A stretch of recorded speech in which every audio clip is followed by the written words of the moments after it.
Okay, I guess we should move on anyway. This is a nice preface to the final talk from Mike Harfoot. Hopefully, Mike, you're still there. And yeah, I'm still here. I'm nervous about excellent. time and also following on from everybody else. So, Mike, I believe you're based in Cambridge, and you have affiliations with UNEP and Microsoft. Is that right? And so you've been generating some models combining both land and sea. So that's a very perfect way to end the day, I think.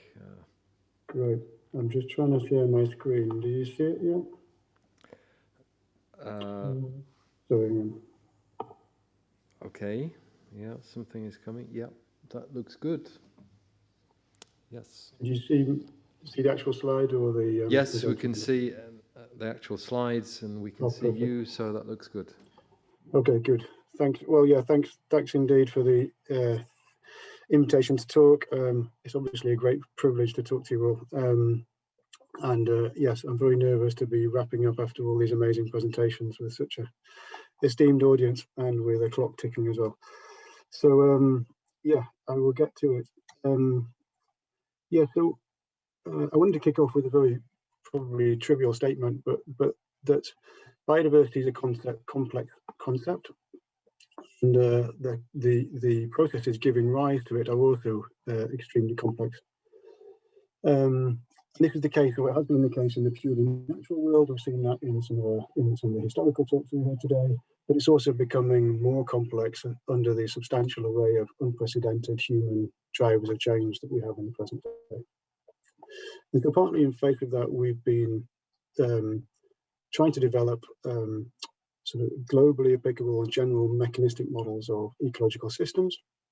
And I'm going to draw the analogy with climate models. So the climate system is also complex, but generally globally applicable models have been developing there for over 60 years, so starting back in 1956, potentially the first one was developed. And it was very simple. And so I'm going to caveat my talk by saying I still think we are still, for these general ecosystem models, which I'll talk about, we're somewhere back in the 1950s or 60s. Mike, we don't. Oh, yeah. You can't hear me well. The sound from your microphone sounds very weird. The sound, okay, does it sound better if I lean forward? Oh, okay, my apologies. I'll try and stay a bit closer. So I don't know how much of that you caught, but my analogy was that mechanistic models of the climate system have been developed for over 60 years, starting in the 1950s. But to caveat my talk, I'm going to suggest that general ecosystem models, we're still in the 1950s or 60s of model development. So it's very early days. But I think it's possible, and hopefully what I'll show will demonstrate that. So we published a paper back in 2014 describing the model concept. And so we wanted to develop a model, as we say, that was generally applicable across terrestrial and marine ecosystems, could be applied globally, either under individual grid cells or across a grid of cells. And we wanted them. We built the model on it using a grid-based structure, imposing realistic geography and environmental conditions. We drove the model basically with primary producers in a very simplistic way, very simplistic representation of primary producers. In some respects, we tried to use a sort of balanced level of complexity for those, as we did for animals, for the heterotrophic organisms. But on land, we used a sort of semi-mechanistic, environmentally driven carbon cycle model. And in the oceans, we were using remotely sensed phytoplankton to drive a phytoplankton stock, which animals would eat from. And here's where I get really nervous after hearing all the amazing what other people have done, is that we basically took a whole load of ecology and threw it away to make some really huge abstractions compared to the real world. So we knew we wanted to specify the model at as close as we could to the level of individuals, because we think that's an important unit on which ecological processes act. but we also knew that we couldn't, and if we wanted the model to be generally applicable and globally applicable, it needed to be able to represent all organisms. And of course, we don't know a lot about many species on Earth, and we haven't described a huge set of them as well. So we decided to ignore taxonomy and focus on functional traits. And we chose a set of functional traits which we think reflected the fundamental ecological processes that organisms undergo. And so organisms in the model are, or we had an individual organism in the model that will be specified according to a set of categorical traits. So its trophic level, its metabolic pathway, whether it moves, and its reproductive strategy. And then a set of continuous traits, an adult body mass, which it becomes reproductively mature, and a juvenile model body mass, which it's introduced into the model. And those are fixed over the lifetime of that individual, so they won't vary. And then at any point in time, that organism would its current body mass will be varying ontogenetically. But because of computational limitations, we can't model the whole, every individual globally in that way. And so we make this abstraction of grouping individuals together into what we call cohorts, which have essentially the same set of traits, except they also have an abundance of individuals at any point in time. And so these become the agents of the model on which the model operates, these cohorts of individuals specified as a set of categorical traits and then a set of continuous traits. And each of those cohorts undergoes this set of very simplistic compared to the real world ecological processes. So those cohorts metabolize following mass scaling and temperature scaling relationships, following the metabolic theory of ecology. They can be predated upon, and I'll speak a little bit more about that in a further slide. But the key point here is that we've got a transfer of individuals from the prey cohort into body mass of the predator happening during a predation event. The cohort could eat itself either from autotrophs or from other heterotrophs in the model, and that would result in an increase in the biomass of that cohort. If the cohort's successful in meeting its metabolic costs or exceeding its metabolic costs with food intake, then it could grow to reproductive maturity and then reproduce an offspring agent or cohort, which would inherit most of the same traits as the adult cohort in the model. There's some chance that the cohort might undergo mortality processes, either if it doesn't meet its metabolic costs through food intake or through old age. And then if we run the model in a spatially explicit manner, there's some chance the cohort might move from its current location to another location. And that movement probability is also determined by the body mass of the individuals that we talk about. And so what we tended to do is start the model off with essentially a neutral assumption about what organisms, what cohorts are there in a given location. So we throw a load of organisms spanning quite a large range of the trait space into the model, and then we allow the model to integrate forward until it reaches some kind of quasi stable state, and then we look at whether the model is doing something sensible. What we tend to have within any given grid cell in the model is on the order of thousands of cohorts, which are undergoing on the order of hundreds of thousands of interactions. And that can happen in a single grid cell, and then we have that happening in every grid cell that we run the model for across the spatial domain. And in this slide, I just illustrate, hopefully it works, what's happening to the dynamics of the model. So each of these, this is output from the model for 12 months. Each of these points represents a cohort in the model arranged across their front mass along the y-axis and their adult mass along the x-axis. So cohorts, as they go through time, they're growing up towards their adult mass. And if we select any given cohort in this visualization, we'll see what it's being predated upon, the orange lines, and what it's predating upon itself. And that's changing dynamically as the prey individuals in the model change in body size themselves through time. So a quick visualization of some of the dynamics that's going on in the model in a single grid cell. Oops, I didn't mean to do that. Sorry. Okay, hopefully we're back again.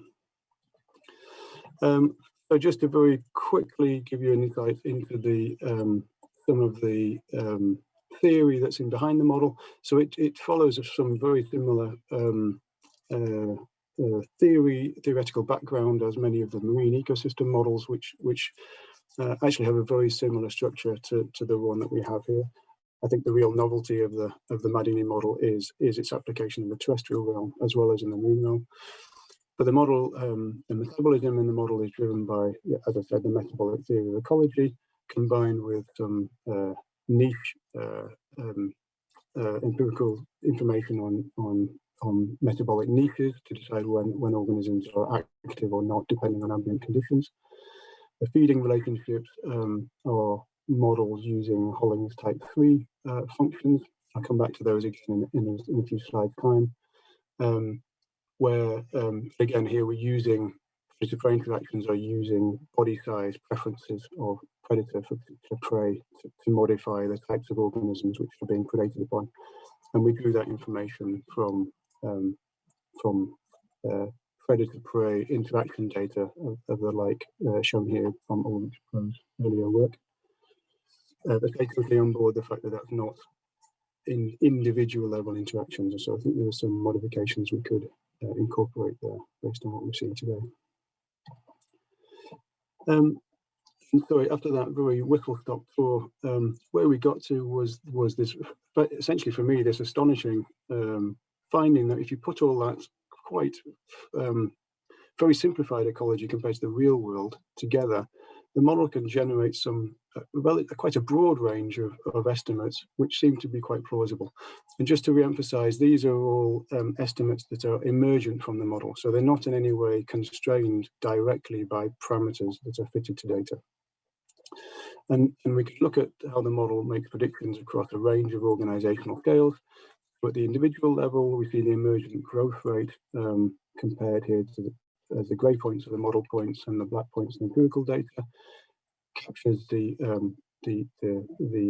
log linear growth rate with body size relationship that we see in empirical data.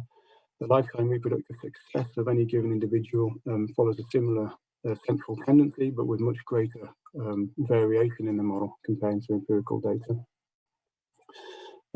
At the community scale, we see these negative log linear abundance body size relationships. When we look at the slope of those across a set of ecosystems, here shown in the red pots for different trophic levels, green being herbivores, blue being omnivores, and red being carnivores, fit within the distribution of those same slopes quantified from, in this case, this is fisheries trawl catch data. And then more recent data, which I've been working on running the model at the global scale, only terrestrially, I'm afraid here, but calculating the functional richness of endothermic organisms in the model in the present day, given present day climatic and land use conditions.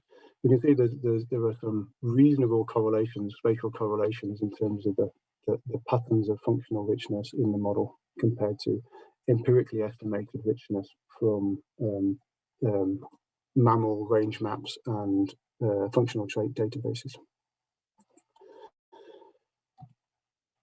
And then we saw this slide, Fabien mentioned this slide in his talk, which was really fascinating. But if we look at the model across some sort of multi-trophic structure in different ecosystems, we find that the model does pretty well in many locations, particularly in the marine environment. In the terrestrial environment, there's very strong evidence that the model is much more representative of savanna and grassland systems than it is of forest or desert type systems. And I'll come back to that later. We also found evidence for these top-heavy biomass pyramids, or inverted from the standard biomass pyramids. And we found that dispersal of organisms played an important role in the spatial extent and the frequency of those. And also that the bottom-heavy biomass structure was more frequent when the turnover rate of phytoplankton was reduced, or the rate and efficiency of biomass transfer through the ecosystem was lower. And recent work again that's been published in the last year has been largely terrestrially focused. So partly reflecting, I think, the novelty of the model there, where we haven't had an analogue to play with in the terrestrial realm. Both of these studies have been looking at what the effects, so the multi-trophic effects might have been of removing large animals. So in the Ecological paper in 2020, we looked at the removal of large carnivores from the model and what happened, really running the model globally, what happened to ecosystem structure when you take out the largest predators from systems. And what we found there was this release of herbivores, which is consistent with this resource exploitation hypothesis, that the herbivores are generally top-down constrained. And that herbivore release, I beg your pardon, I'm not explaining the points. The purple points are representing a world where large carnivores are present, and the orange points are when we've removed carnivores above 21 kilograms. When we remove large carnivores, we see a release of herbivores, so their biomass increases, and the biomass of autotrophs is suppressed as a result of that release. On the right-hand side, we looked at what might happen if we removed large herbivores from ecosystems, simulating a change from the Holocene through to the present and then potentially into the future if herbivore declines continued. And we see that as we go from the black point, which is a megafaunally intact, megaherbivore intact ecosystems, through to purple, which is a present-day system, through to the future, where we see all the threatened species in the present going extinct, that there's no real compensation in terms of the total biomass by smaller heterotrophs in the model as we remove the larger herbivores. And indeed, the metabolic rate of the total ecosystem metabolic rate doesn't respond either. So some interesting insights there, but also I'll totally admit with some caveats about what the model is capturing. And that takes me on to my next sort of area that I wanted to talk about, really, which is being completely open about the fact there are huge gaps in what the model does capture at the minute. I thought it might be interesting to reflect on the developments that I think would be really interesting from this land-sea interface. And the first is about the representation of primary reproduction. So on land, previously we've been representing, sorry, in the oceans, a big fan. We represented all phytoplankton as a single stock, so a big lump of biomass that could be eaten on. There was no size differentiation of it. And then we were corrected by plankton scientists who were pointing out there was a greater size range in plankton alone than there was in the sort of above plankton organisms in the ocean. But yes, so the model is following a sort of size structured approach, as has been alluded to before. What we've introduced more recently is a size differentiated phytoplankton and zooplankton scheme in the model. The point I wanted to make here is that yes, in the oceans, at least the pelagic ocean, the productivity is really coming in from the bottom, from the smallest organisms. But trophic changes at the top can feed back down to affect that size distribution, and warming or nutrient changes could impact from the bottom up. So it's an important thing to incorporate.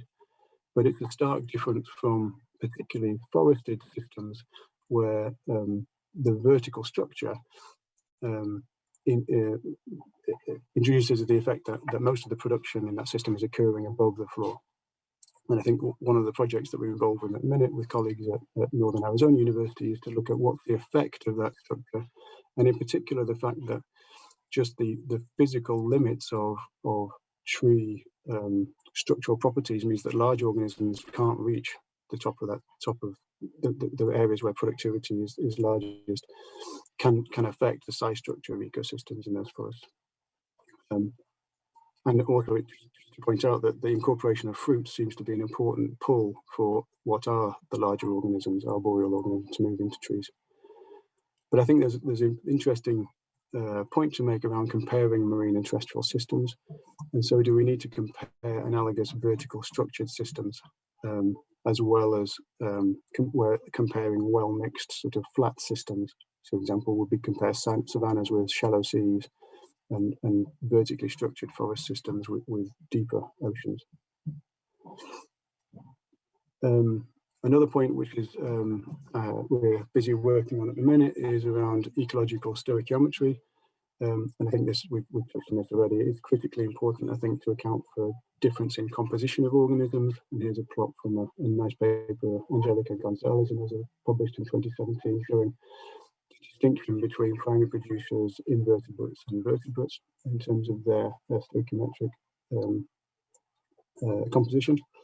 And we're just starting some work to incorporate stoichiometry explicitly in the model at present with collaborators at KIT. I think another area we're working on is this, what I broadly characterize as a below photic zone or a detrital system. So I think there's loads of scope to represent, at least in the terrestrial realm, an analogous below ground ecosystem to that which is currently above ground. So an agent-based model coupled to some more some differential equation-based model representation of below ground processes. I think this is critically important to capture and essentially to close the systems that we were looking at, so that we can take into account some of the feedbacks which animals have on plants via nutrient cycling rates.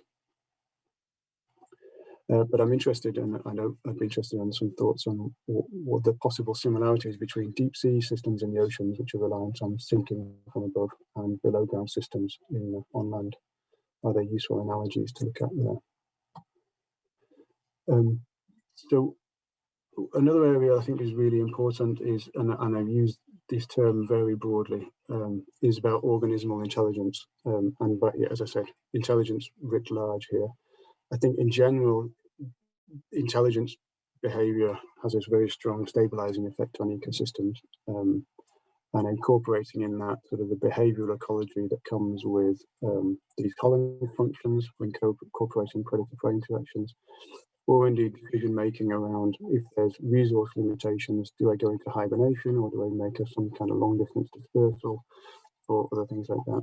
And to what extent we can incorporate learning behaviors into the model and pass those on between adults to their juveniles, etc. Another reflection that we've been that's come to our attention in the last few years is when is it that taxonomy is important? So it seemed to us appropriate we could throw away aspects of taxonomy to purely focus on ecosystem structure and function. But some ecological processes are profoundly influenced by taxonomy, for example, reproduction. And we had the collaboration with some Australian colleagues to think about how we could incorporate more biodiversity composition models with functional models to take that into account. I'm interested to know if there are other processes in the marine environment which might be dependent upon taxonomy.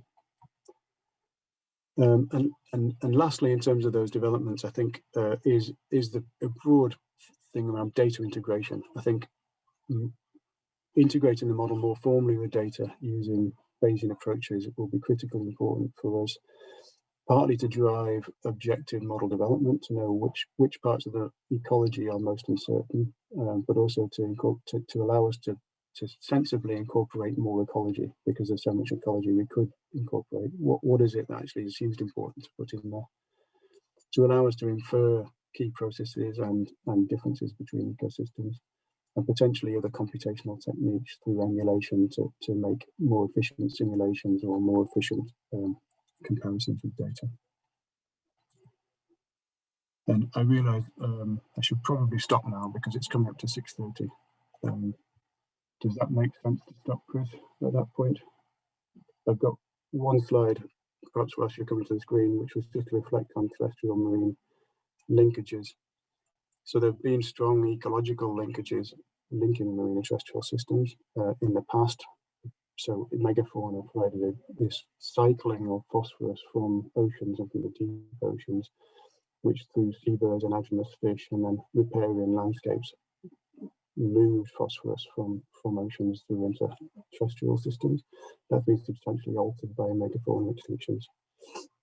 And now I think the major linkages are through human-dominated activities, either through food sourcing or through nutrient impacts, which has impact for pretty high-level concepts like planetary boundaries. but conscious of time. So with that, I'll skip to say thank you for the opportunity to talk, and happy to answer questions or discuss another time.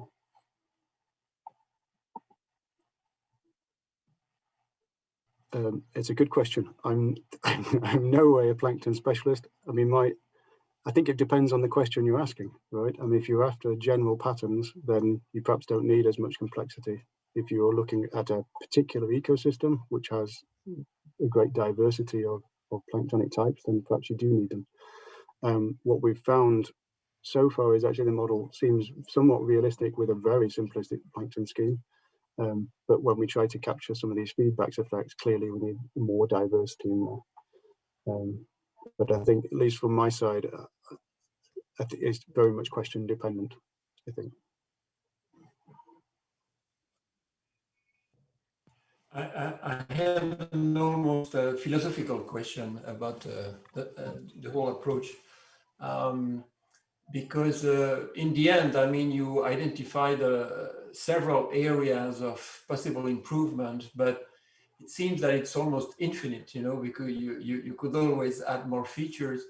And so my question is really about how far we can go with this type of models in the absence of data or with insufficient data. Because it seems to me that it's potentially infinite. And it was already the question that I had with the model initially, but it can become, you know, bigger and bigger, and I don't know where to stop, actually. So I'm not sure if you, I guess you have discussed about that, and you have some... Yeah. No, I mean, I totally agree. I mean, ad absurdum, you end up with a model that is a one-to-one relationship with the real world, and is ridiculous. So, I mean, I think, again, it comes down to what questions you want to address with it, and whether it's sufficiently credible to do in silico experiments on. I think that's where its real value is. So, and you know, not wanting to talk on for too long because we've passed our time, but yeah, that's why I think a kind of a formal data constrained approach with whatever data we can have is incredibly important, because we need some objective way to work out what bits of ecology we should put in and how complex they should be. So unlike, I can draw the analogy with climate models again, where we could just keep adding more and more complexity until the model's so unwieldy that, you know, it's hard to work with, and we don't know exactly what bit of, you know, do we need the seventh parameter in a particular functional form or a whole new ecological process in there. So I think starting now with some objective framework for that development is important. And I think just being open about what questions you might address with this kind of model versus a different modeling approach is important. I hope that addressed in some way your question. Okay. Michel is silent, so he must be happy. No, I think there can't be any perfect answer to that question. But I was just wondering about your, you know, the way you were approaching the issue. But yeah, I see that you want to take into account data availability and to continue to build your models. So I think that's important. Yeah, certainly a very interesting framework to explore, you know, with actual data, the congruence between the model and the data. So, thanks very much, Mike.